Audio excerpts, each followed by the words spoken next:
बुट्टीवर सर्वांना जय श्रीराम। आज होता तर बुट्टीवर मी निघालो मुणगावला। तर आज होता गुरुवार। वैभव पाटील म्हणत मुणगावला जाऊ।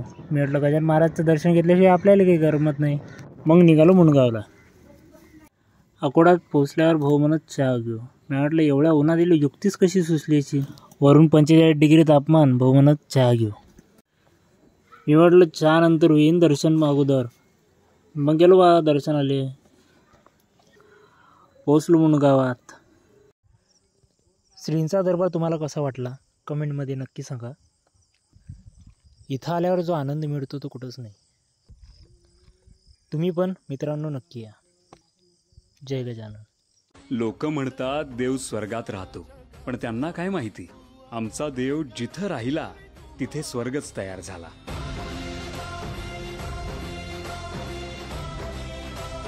गजानन महाराजांचं दर्शन झाल्यावर प्रभू श्रीरामाच्या दर्शनाला गेलो। जय जय सच्ची स्वरूपा स्वामी गणराया, स्वामी गणराया अवतरलासी भूवरी जडमुड ताराया। जय देव जय देव। जय जय सच्ची स्वरूपा स्वामी गणराया, स्वामी गणराया अवतरलासी भूवरी जडमुड ताराया। जय देव जय देव। प्रभू श्रीरामांचं दर्शन घेतल्यावर निघालो श्रींच्या समाधी दर्शनाकडे।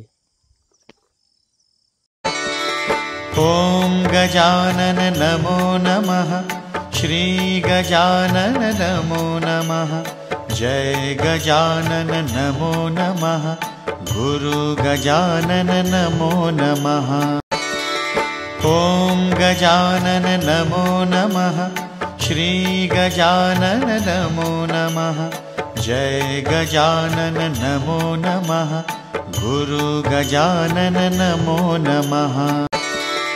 ओम गजानन नमो नमः, श्री गजानन नमो नमः, जय गजानन नमो नमः, गुरु गजानन नमो नमः।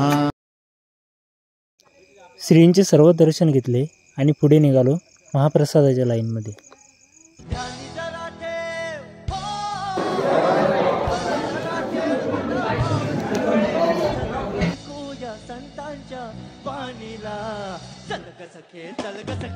श्रींचा प्रसाद घेतला, जेवण वगैरे केलं। जेवण झाल्यावर ताट धुवायला नेलं।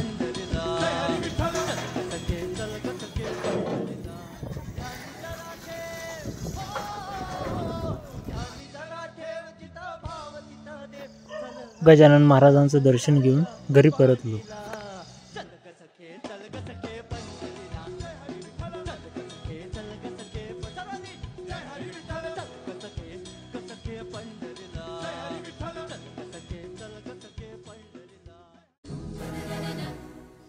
मी पाटलाला आतमध्ये शोधून राहिलो। पाटील मला समोर गाडीपाशी उभी होते।